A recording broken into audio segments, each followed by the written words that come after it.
ses louanges, gloire à son salon, de proclamer sa fidélité, chaque jour infiniment. C'est si bon de louer son nom, de chanter des louanges, gloire à son salon, de proclamer sa fidélité, chaque jour infiniment, chaque jour infiniment, chaque jour infiniment. Amen. Oui, le célébrons, Seigneur. Divin rocher, libérateur, prince de la paix, Dieu créateur, Fils bien-aimé, roi serviteur, Seigneur couronné, commencement, ultime fin, soleil levant, viole du matin, Dieu tout-puissant, Dieu trois fois saint, sauveur vivant, maître souverain.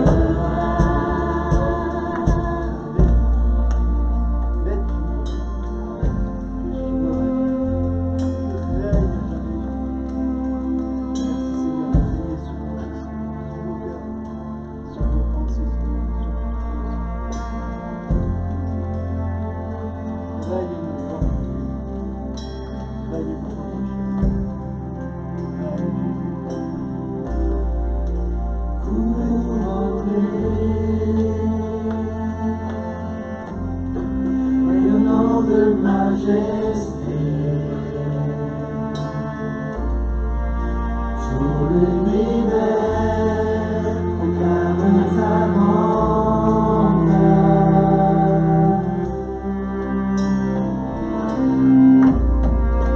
Glorifié par les anges prosternés, tu es assis à la droite du Père. Jésus, merveilleux nom, qui est semblable à toi, ô Dieu. Jésus, ton précieux nom est digne d'hommage.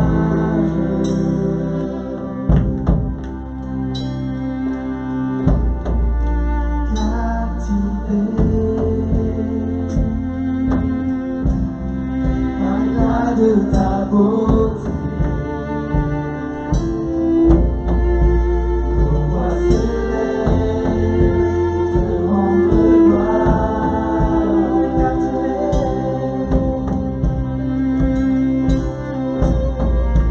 Captivé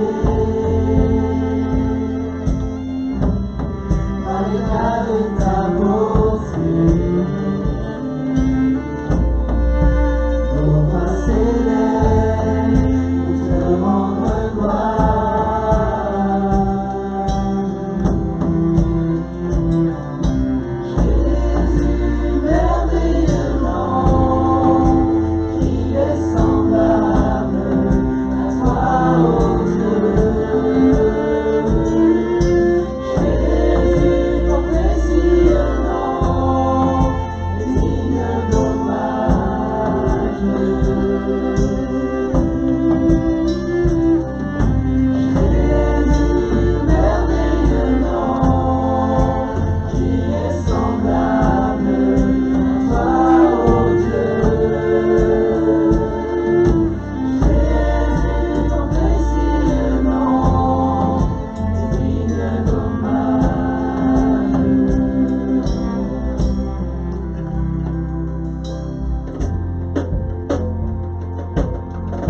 ô Dieu.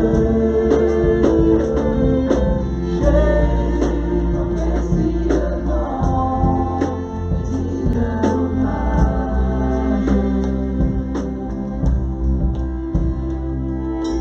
Jésus, merveilleux nom, qui est semblable à toi, ô Dieu. Jésus, ton précieux nom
rassurer. Montre-moi la voie qui me ramène à toi. Attire-moi à toi. Ne me laisse pas. Je veux tout abandonner. Restaurer notre amitié. Tu es mon désir. Je ne veux que toi. Rien ne peut te remplacer. Dans tes bras je suis rassuré. Montre-moi la voie qui me ramène à toi.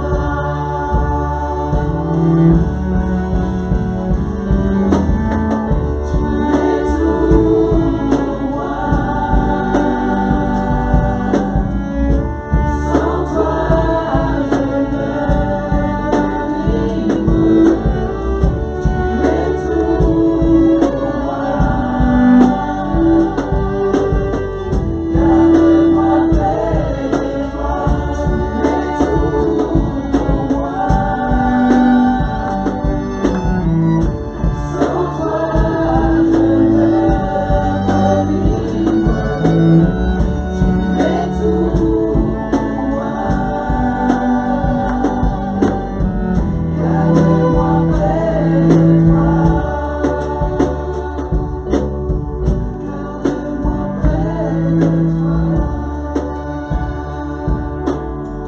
Garde-moi près de toi.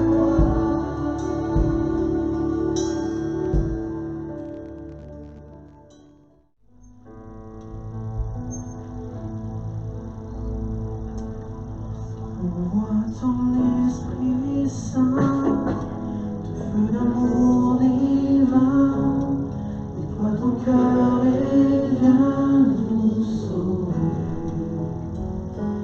Délivre-nous de nous, délivre-nous de tout, ce qui refuse en nous de t'aimer. Du sang de ton agneau, déverse en nous le flot des abondantes eaux de ton pardon. Viens inonder nos vies, restaure-nous, guéris ton Église. Reçois de nous, Seigneur, le chant de notre cœur, que tu demeures répandu.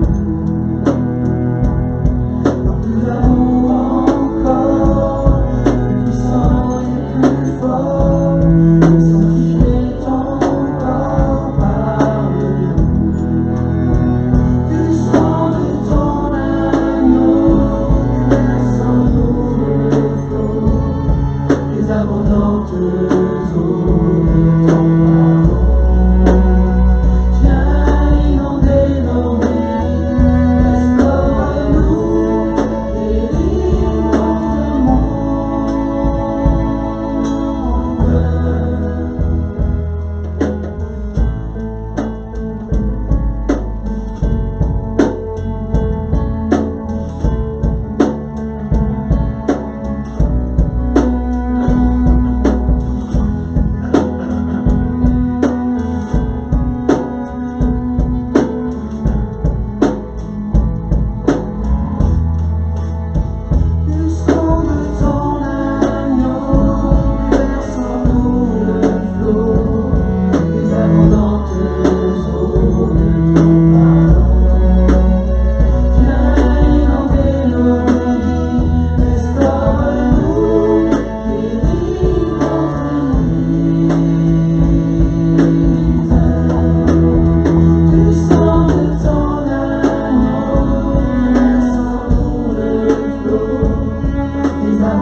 attention à la personne qui est à côté de vous.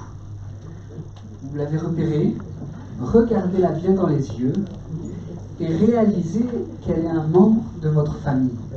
Peut-être un membre de la famille de sang, parce que vous êtes assis à côté d'un frangin, d'une frangine, mais dans tous les cas, un membre de la famille céleste. Il nous a unis. Dieu a voulu la famille.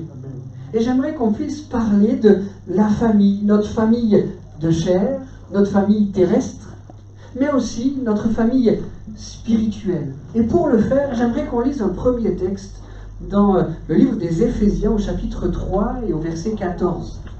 Éphésiens, chapitre 3, verset 14. J'entends des Bibles qui s'ouvrent. Éphésiens, chapitre 3, verset 14.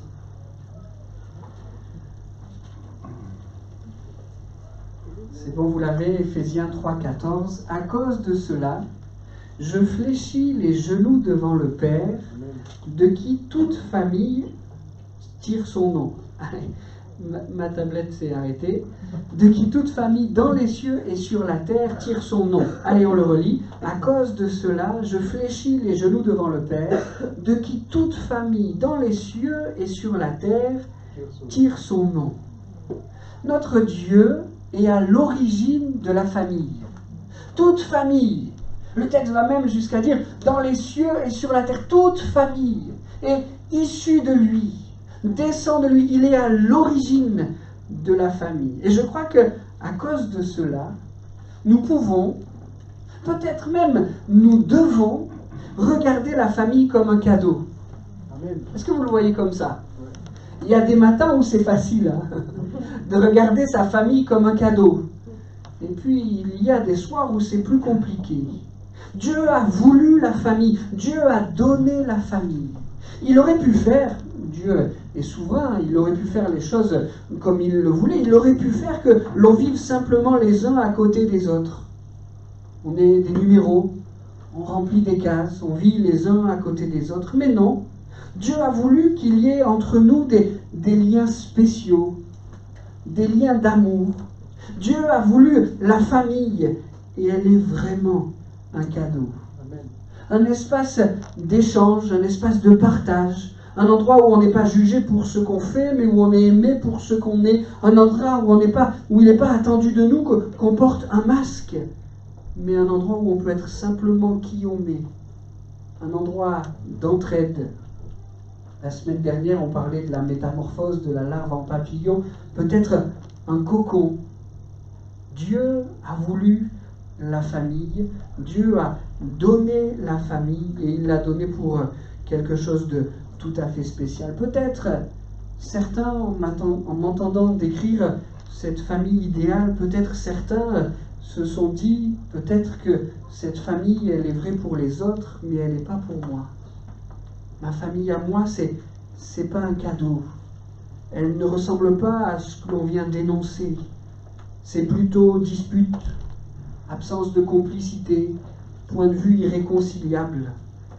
Et pourtant, je crois que pour cette famille-là aussi, la vérité qu'on vient d'énoncer, à savoir qu'elle est un cadeau de Dieu, je crois que pour ces familles-là aussi, cette vérité, elle s'applique. La famille est un cadeau de Dieu. Alors, si cette vérité est énoncée, qu'est-ce que ça change pour ma famille défectueuse, pour ma famille où les choses sont compliquées? Qu'est-ce que ça change? Je crois que ça peut, je crois que ça doit nous remplir d'espérance. Si la famille est un cadeau de Dieu, ça change tout. Si la famille est un cadeau de Dieu, alors tu ne bâtis plus tout seul dans ton coin. Si la famille est un cadeau de Dieu, tes efforts, tes aspirations, elles ne sont pas solitaires. Ta volonté à ce que les choses s'améliorent, elles sont partagées par Dieu lui-même. La famille est un cadeau. Les possibles échecs que tu as essuyés, peut-être qui te semblent t'arriver en pleine figure, ces possibles échecs-là, puisque la famille est un cadeau de Dieu, ils ne sont pas définitifs. Tu peux Peut-être tu dois encore espérer. Cette famille est un cadeau de Dieu. Et est-ce que vous pouvez être sûr avec moi que Dieu ne fait pas de cadeaux empoisonnés? Oui? Je pense qu'on peut être convaincu de ça. Hein? La famille est un cadeau de Dieu. Et parce que cette vérité repose sur ma famille, quelles que soient mes circonstances, je peux être plein d'espérance. Amen. Dans le texte que nous méditons à l'instant, il y a cette notion de famille, il y a cette notion de nom. À cause de cela, je fléchis les genoux devant le Père, de qui toute famille dans les cieux et sur la terre tire son nom. Cette notion de nom, dans le texte original, le Père et la famille, c'est des mots qui sont très proches, qui portent la même racine. Le Père, c'est pater, la famille, c'est patria. Notre famille, elle est issue de lui, elle découle de lui. On l'a dit tout à l'heure, il en est l'origine. Il existe un lien entre ta famille et le Dieu élevé au-dessus de tout, le Dieu tout-puissant, il en est le Père. Quelle grâce, quelle bénédiction de réaliser qu'il est notre Père céleste, qu'il est le Père de notre famille. Si cela, cette vérité-là, il est le Père de notre famille, nous sommes issus de son nom, nous portons ce nom, si cela nous permet, comme on l'a dit plus haut, d'être plein d'espérance, puisque c'est lui qui en est le Père, qui en est l'origine, puisque c'est lui qui l'a donné, alors je peux espérer. Je crois que cela aussi doit nous pousser à quelques exigences. Ça nous permet l'espérance, mais ça doit aussi créer en nous une certaine exigence. Je vous lis ce même verset, mais dans une version différente, la version Semeur. C'est pourquoi je me mets à genoux devant le Père, de qui dépendent comme d'un modèle toutes les familles des cieux et de la terre. Vous m'avez suivi? Je le relis. C'est pourquoi je me mets à genoux devant le Père, de qui dépendent comme d'un modèle toutes les familles des cieux et de la terre. Dans cette version viennent s'ajouter les notions de dépendance et de modèle. Il a donné la famille et cela me remplit d'espoir. Il ne fait pas de cadeaux empoisonnés, il bénira ma famille, mais il a donné la famille aussi. Et cela réclame de moi une exigence. Il faut que je dépende de lui et que je m'attache au modèle. Tout nous vient de lui, tout nous est donné, le modèle est parfait, mais nous devons nous y conformer. Nous devons nous y conformer, ou pas. Nous pouvons dépendre de ce merveilleux Père à 100%, allez, à 200%. Mais nous pouvons aussi nous conformer à ce modèle à 50%, à 20%, à 2%. Ce niveau de dépendance va déterminer un peu l'état de notre famille. Seigneur, je veux te suivre comme modèle, je veux dépendre de toi. De ce niveau de dépendance, de cette conformité au modèle va découler l'envergure spirituelle de ma famille. Oui, dire que la famille est issue de Dieu me rend plein d'espérance. Il va la bénir, il va agir, il va m'aider. Mais je crois aussi que cela doit me remplir d'exigences. Je veux ressembler au modèle. Je ne sais pas vous, mais moi, quand j'entends parler du modèle, j'ai tout de suite une image qui me vient à l'esprit, c'est l'image des coloriages pour enfants. Il y a un modèle merveilleusement coloré, et puis il y a à côté une image qu'il nous faut colorier. Je suis nul en dessin. Mais tellement nul en dessin qu'il y a quelques années, pendant une pastorale, j'avais avec moi un de mes fils qui était malade, qui n'avait pas pu aller à l'école, et donc il était assis à côté de moi. J'avais pris quelques crayons de couleur, quelques feuilles de papier, et puis il commence à dessiner, et puis au bout d'un moment, pendant la réunion, il tape sur mon coude et oh, je suis occupé à autre chose là. Non mais allez, je m'occupe de lui. D'habitude c'est Céline qui a ce rôle. Moi je l'ai rarement dans l'église. C'est Céline qui s'en occupe et je la remercie pour cela. Et là il tape un peu mon coude. Il me fait sortir du moment de louange, d'adoration. Et puis il me demande de dessiner quelque chose. Il me susurre à l'oreille de lui dessiner quelque chose. Et il veut dessiner une girafe. Bon, je ne sais pas dessiner. Je me fais une image mentale, un modèle intérieur, et je commence à dessiner la girafe. J'y mets toute mon application. Et pour une fois, je suis assez fier de moi. Je trouve la girafe plutôt réussie. Je lui tends la feuille de papier, attendant de sa part quelques reconnaissances. Il se met à pleurer. J'avais gâché son dessin. J'avais abîmé sa composition. Nous avons un modèle divin et merveilleux. Cela met un niveau d'exigence élevé. À nous de nous appliquer à ce que notre vie personnelle, à ce que notre vie familiale soit conforme au modèle. À nous d'y mettre notre application. À nous d'avoir un niveau élevé d'exigence. Mais peut-être que, comme moi pour le dessin, il y a des jours où nous y arriverons à peu près, et des jours où ça sera beaucoup plus difficile. Pour ce qui est de notre famille, c'est à nous de la dessiner avec le souverain modèle. Mais que faire pour les jours où nous n'avons pas réussi à nous conformer à ce modèle? Que faire dans les situations où ça nous semble difficile, impossible, au-delà de nos capacités? Par quoi commence le verset qui nous retient ce matin? Je fléchis les genoux devant le Père, duquel toute famille dans les cieux et sur la terre tire son nom. C'est lui qui a voulu la famille. C'est lui qui nous l'a donnée. Et parce qu'il nous l'a donnée, nous pouvons être pleins d'espérance.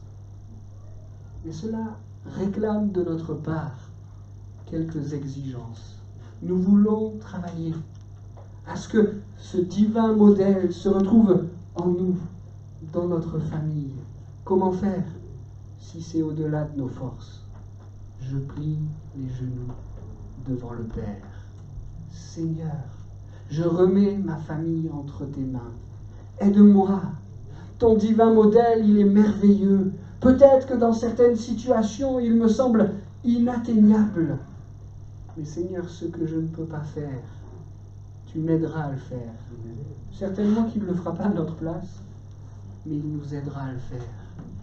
Seigneur, je fléchis les genoux devant toi. Je veux prier, Seigneur, afin que ton modèle puisse s'imprimer en moi.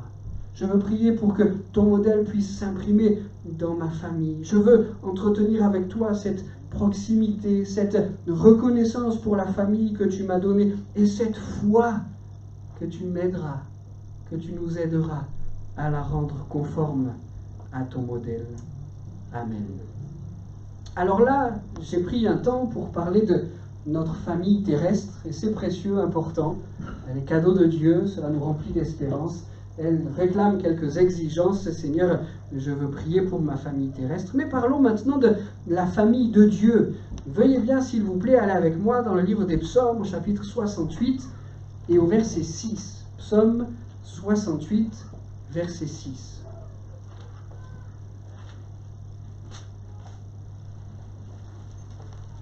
Vous l'avez, Psaume 68, 6.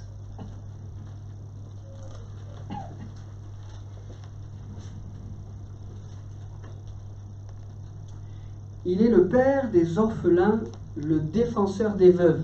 Il s'agit de qui? Comment? Papa. Eh oui, de Dieu. Il est le père des orphelins, le défenseur des veuves. Oui, tel est Dieu dans sa sainte demeure. Dieu accorde aux gens seuls une famille. Dieu accorde aux gens seuls une famille. N'est-ce pas là une merveilleuse nouvelle? Dieu donne à tous, même aux gens qui n'en avaient pas, qui n'en avaient plus. Dieu donne à tous une famille pour chacun d'entre nous, même pour ceux qui n'en ont plus, même pour ceux pour lesquels la famille pourrait être défaillante. Il a donné à tous une famille merveilleuse, une famille spirituelle, l'Église. L'Église. Là aussi, quel cadeau merveilleux. Si tout à l'heure, le mot utilisé, on l'a dit, pour famille était issu du mot père, ici, le mot pour famille, c'est issu de maison. Qu'est-ce que nous pourrions en retenir? Est-ce que ça voudrait dire que la famille spirituelle a une valeur un peu amoindrie? La famille terrestre, il en est le père, mais la famille spirituelle, l'Église, c'est l'image de la maison. Non, je ne crois pas du tout que ça soit là comme pour diminuer la valeur de cette famille-là, mais je crois que ça, on peut y voir, on peut y chercher la désignation d'un caractère volontaire. Ceux qui vivent sous le même toit, on a choisi parce que le Seigneur nous y a appelés, on a choisi de rentrer dans cette famille. On a choisi d'y partager des frères, des sœurs. On a choisi de recevoir Jésus-Christ dans notre cœur et il a déposé sur nous son nom merveilleux. On vit maintenant sous le même toit. Nous sommes l'Église. Quelle famille merveilleuse. On fait partie de cette famille, on choisit de l'aimer, on choisit de s'y impliquer. Si tout à l'heure je parlais de quelques pourcentages de conformité au modèle, on pourrait ici parler aussi de quelques pourcentages d'implication à cette famille. Oh, j'y suis impliqué à 200% ou à 50%, une fois par semaine, c'est bien. Ou à 2% de temps en temps. Est-ce que nous vivons l'Église comme une famille? Est-ce que l'on vit l'Église comme sa famille, ma famille? En réfléchissant, est-ce que l'Église c'est quelque chose qui m'apporte uniquement ou c'est quelque chose pour lequel je veux apporter, m'engager? Est-ce que l'Église, c'est un moment où l'on vit à côté de frères et de sœurs, ou est-ce que c'est un moment où on vit avec ses frères et ses sœurs? L'Église, c'est la famille spirituelle, le don merveilleux de notre Dieu. Alors, refusons que dans cette famille spirituelle, que dans cette famille du Seigneur dans laquelle il nous a fait rentrer, nous sommes enfants d'adoption, refusons que dans cette famille il s'y installe des choses qui ne sont pas à la gloire du Seigneur. La rancœur, la dispute, la compétition, les chamailleries. Dieu veut que dans sa famille ce soit la paix, le pardon, l'unité, le partage, l'entraide. Seigneur, tu nous as donné une famille spirituelle, et nous voulons la vivre comme cela. Nous voulons qu'elle soit pour nous comme une vraie famille. Amen. Si on va un peu plus loin, 1 Timothée chapitre 5, verset 8, on voit que la parole de Dieu nous invite à prendre soin de sa famille. Et on va continuer notre analogie, prendre soin de sa famille terrestre, prendre soin de sa famille spirituelle. 1 Timothée chapitre 5, verset 8. Un texte qui peut paraître dur à la lecture. 1 Timothée 5, verset 8. Si quelqu'un n'a pas soin des siens, et principalement de ceux de sa famille, il a renié la foi et il est pire qu'un infidèle. Je vous l'avais dit, ça peut paraître un peu difficile. Si quelqu'un n'a pas soin des siens et principalement de ceux de sa famille, il a renié la foi et il est pire qu'un infidèle. Quel est le contexte de ce verset? Des veuves et des orphelins en grand nombre bénéficiaient de la solidarité de l'Église. Et pour certains d'entre eux, alors qu'ils bénéficiaient de la solidarité de l'Église, ils auraient pu bénéficier de la solidarité d'une famille proche. Voilà une veuve, voilà un orphelin qui a besoin de ressources, qui a besoin d'un coup de main pour s'en sortir. Et l'Église joue ce rôle-là, mais autour il y a la famille. Famille qui, Paul le rappelle à Timothée, qui devrait prendre sa place, qui devrait intervenir. Si ce verset peut paraître dur, je crois que pour le moins, il nous montre l'importance que la famille a aux yeux de Dieu. Ici, on comprend que ces liens-là, ils ne sont pas accessoires, ils ne sont pas secondaires. La famille a une place, une importance toute particulière, et l'on doit en prendre soin. Comment est-ce que je prends soin de ma famille terrestre? Comment est-ce que j'en prends soin concrètement? La première des réponses, et je suis sûr qu'elle vous vient à l'esprit, à vous aussi, c'est en l'aimant. Seigneur, je veux aimer ma famille terrestre, celle que tu m'as donnée. Comment prendre soin concrètement de cette famille-là? Certainement en la pardonnant, quand cela est nécessaire. Aller vers l'autre. Aller vers le conjoint avec qui on a eu des mots durs, des mots forts. Pardon, je ne le pensais pas vraiment, c'est la colère qui m'a fait parler. Je te demande de me pardonner. Quand avec un fils, une fille, on a eu une remarque ou une conversation ou quelque chose qui est parti trop haut, je te demande pardon. C'est sûr que ce que tu as fait n'est pas bien, mais la manière dont moi je l'ai fait, c'était pas bien non plus. Pardonne-moi. Comment prendre soin de sa famille en l'aimant, en la pardonnant, en faisant des gestes concrets? Je suis étonné de voir que très souvent, je ne parle pas dans l'église, mais très souvent dans le monde, on entend ces remarques-là. Moi, je suis né, j'ai grandi dans une famille où jamais on m'a dit qu'on m'aimait. Que ça ne soit pas vrai dans nos familles. Qu'on puisse exprimer l'amour. C'est comme ça aussi qu'on construit l'enfant. En voyant qu'il est aimé, en voyant que l'amour, il dépasse sa bêtise, qu'il dépasse ses moments compliqués, en lui montrant combien on l'aime, mais aussi en lui disant combien on l'aime. Comment on prend soin de sa famille terrestre en priant pour elle. Seigneur, bénis les miens, protège-les, aide-moi à les éduquer, à leur parler de toi, aide-moi à être ce bon témoin. Comment est-ce que concrètement on prend soin de sa famille terrestre en vivant selon les principes divins? Enfants, obéissez à vos parents. Mais avec le pendant, parents, n'irritez pas vos enfants. Comment est-ce que concrètement on prend soin de sa famille terrestre? Je le disais, en appliquant les principes divins. Marie, aimez vos femmes. J'aimerais bien que ça s'arrête là. Comme Christ a aimé l'Église.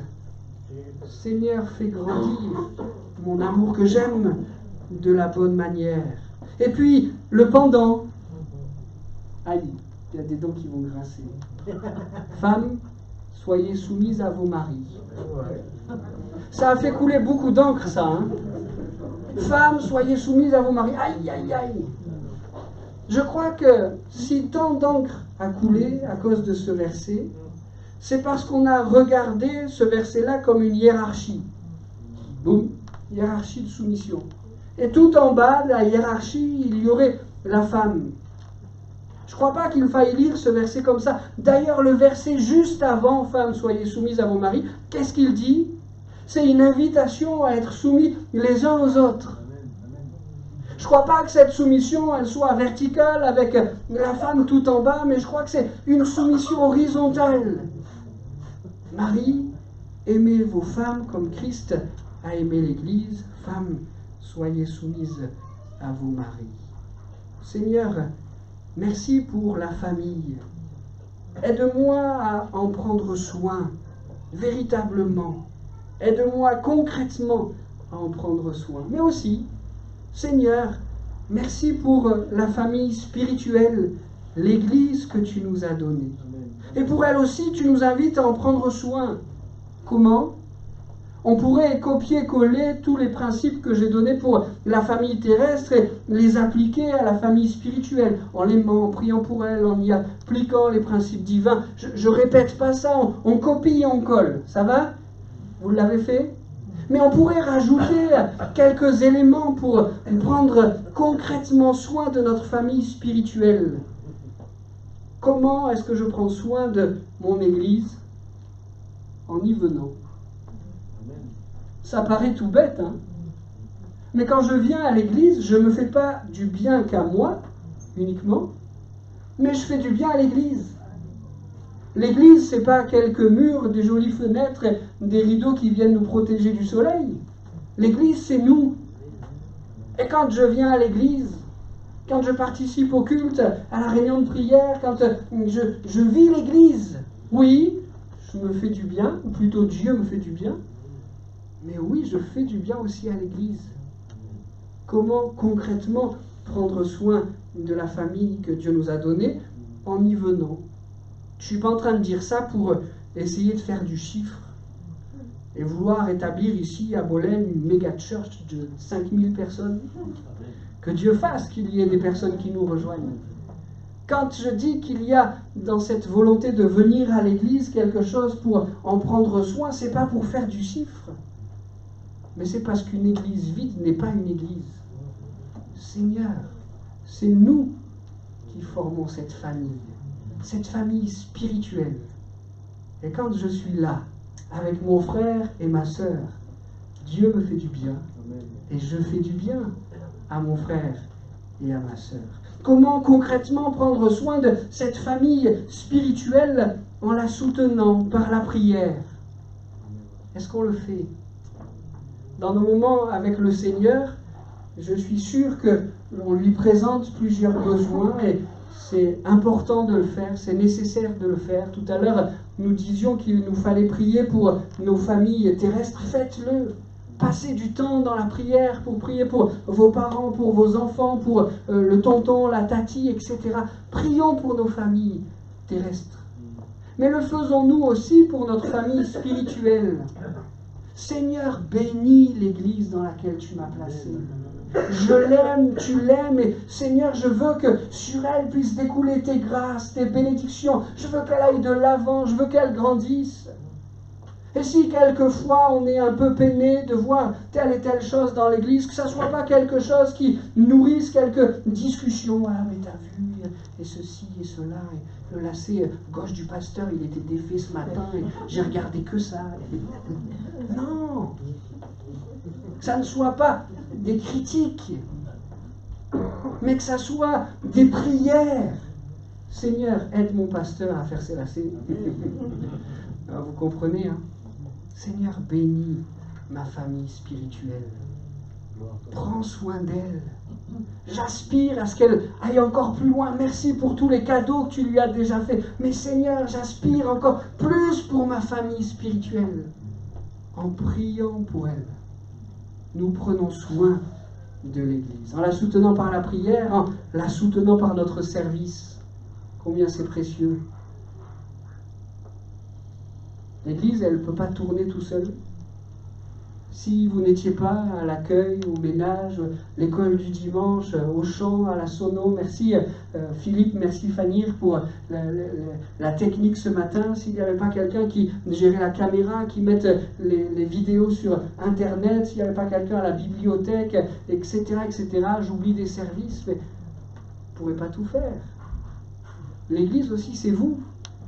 Et en servant, en travaillant, les jours où on y va avec plein d'entrain, mais aussi les jours où il nous semblerait qu'on aurait eu autre chose à faire, on prend soin de son Église. On prend soin de sa famille. En servant. C'est sûr, c'est pas dans un premier temps sa famille qu'on sert, c'est Dieu. Je crois que les deux sont liés. Hein. En servant. Concrètement, je prends soin de ma famille. Je prends soin de l'Église. Comment en faire? En la soutenant par la prière, en la soutenant par notre service, en la soutenant par notre offrande. C'est aussi un moyen de prendre soin de son Église. En étant fidèle dans ce domaine-là, en lui permettant de faire ce qu'elle doit faire, d'être ce phare au milieu de ce monde, en la soutenant financièrement, on lui permet de faire cela. On prend soin d'elle. Et puis, je voudrais terminer cette prédication en disant il prend soin de notre famille. Et là encore, on va parler de la famille terrestre et de la famille spirituelle, mais il prend soin de notre famille. Dans le livre de la Genèse, au chapitre 46, on va trouver une famille qui a vécu tellement de choses. Genèse 46, verset 5.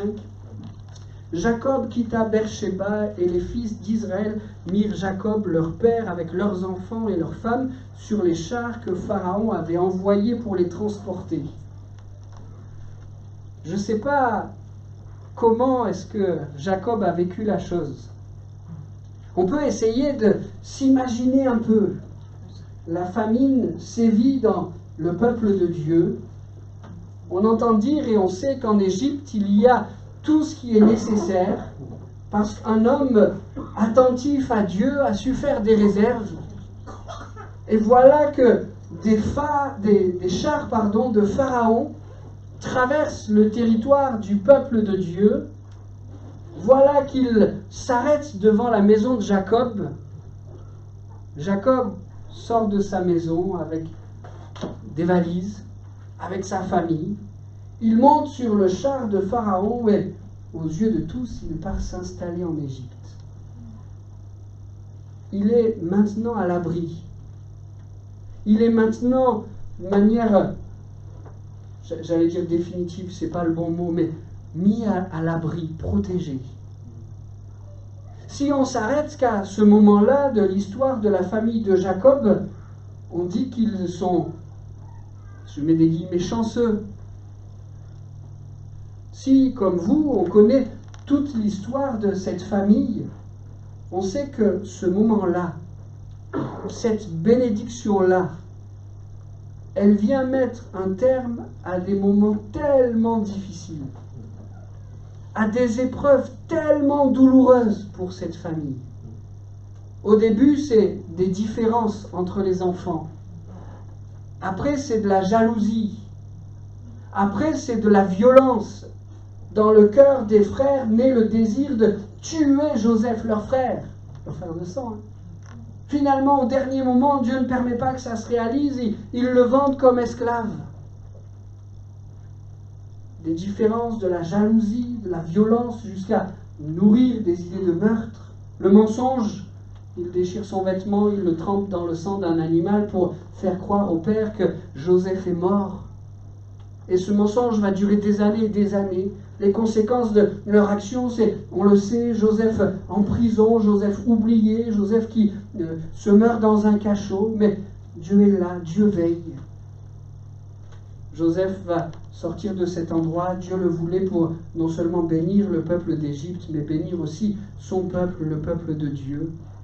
Et on arrive à ce moment-là, où enfin la famille est réunie, où Jacob retrouve ce fils qu'il avait cru mort, et où ensemble ils vont vivre là quelques années heureuses en Égypte. Dieu prend soin de la famille. Et si notre famille terrestre a quelques moments difficiles à traverser, quelques épreuves comme celles que Jacob a vécues, comptons, n'oublions pas que Dieu sait prendre soin de la famille. Et s'il faut parler de la famille spirituelle, et j'en termine avec ça, Genèse chapitre 12, verset 3, « Je bénirai ceux qui te béniront, et je maudirai ceux qui te maudiront, et toutes les familles de la terre seront bénies en toi. » Si nous avons parlé de la famille de Jacob qui a ainsi été bénie, il nous faut dire que cette famille était au bénéfice d'une promesse de Dieu, promesse faite à Abraham déjà, le patriarche. Toutes les familles de la terre seront bénies en toi. Amen. Abraham, le père des nations, il nous faut comprendre, le père du peuple de Dieu, avait reçu cette promesse de bénédiction sur sa famille. Cette promesse, elle repose sur nous. Nous sommes l'Église, le peuple de Dieu. Il nous a greffés à son peuple. Il a fait de nous ses enfants. Et cette promesse qui hier est descendue sur la famille d'Abraham, si Jacob en a été au bénéfice, cette même promesse, elle repose sur l'église de Bolène aujourd'hui. Dieu a promis que sa bénédiction reposerait sur son église. Peut-être, j'enlève le peut-être, elle sera attaquée. Elle l'a déjà été. Elle le sera encore. Comme la famille de Jacob l'a été.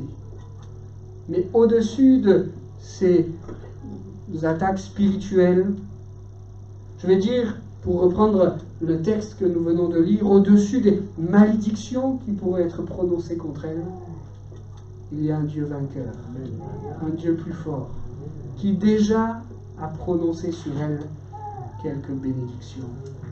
Amen. Seigneur, merci.